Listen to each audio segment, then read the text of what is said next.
พาลูกไปห้องหมอ เอาเป็นยังอีกเป็นอะไร ไปรถไปลาดรถนั่นน่ะ สิไปเดี๋ยวนี้บ่ เฮ้ย เอาเราเจ็บข้าวแห้ง เฮ้ยอีน้องอยู่ข้างจะน่ะคือแดง เลือดเลือดสืบกิน จักหน่อยเด้อสบจิตข่อยถ่ายคลิปเดียวก่อนเพราะว่าก็ข่อยสิไปนำคือกัน เป็นหน่อยใส่เป็น จักหน่อยแป๊บนึง จะท้องแห้งบ่ ผู้เพิ่นอยู่ทางหลังบ้านหัวจิตหยัง เพิ่น โทษ เพิ่นเป็นจังบ่ เจ็บคอ พอไปเฮาก็ไปนำกันเลยนะ ฮะนั่นคุยอยู่ดีๆเพิ่นว่าลูกไอ้นางเพิ่นเจ็บท้องบ่ลูกแล้วบ่ฮะบ่จิตน้องนี่ซะน้องบอย ข้างไหน โอ้ย เอาสบายดี ว่าจิหาบ่จิตเดี๋ยวนี้หา ได้อีกแล้ว นางมวยเป็นเมื่อยสิไปชุกฉลานี่แหละเพราะว่าขี่รถจักรไปบ่ได้ดิคอยหัดพาไปแต่ ไปได้เนาะ ได้ ไป ไป ไป แล้ว ไปเอาไป ขออนุญาตเด้อขออนุญาตเด้อน้องเด้อมา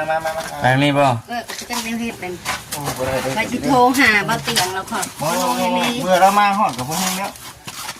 โอ้ย เด็ก เคยเป็นบ่เอ่ย เห็นได บินบ่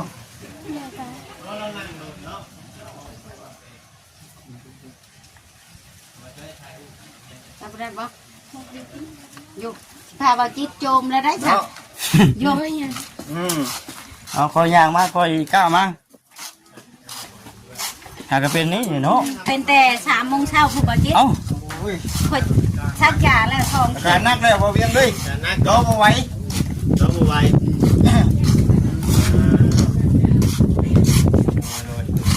เพิ่นได้โชมเลยบ่ โชมเลยมีแต่ว่า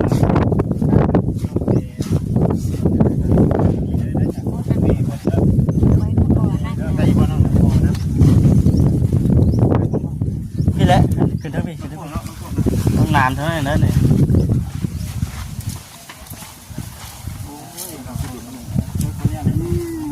ตายแล้ว ห้องหมอใช้ก็ สุขศาลานี่บ่ นี่เบิ่งก่อนทันเข้านะเอ้าเข้า โอ้ เพิ่นสัมผัส พูดทางเข้ามาพุ่น มันเป็นอนามัยบ่ อัน เป็นชุกศาลา ห้องหมอน้อยสุขศาลา อ๋อ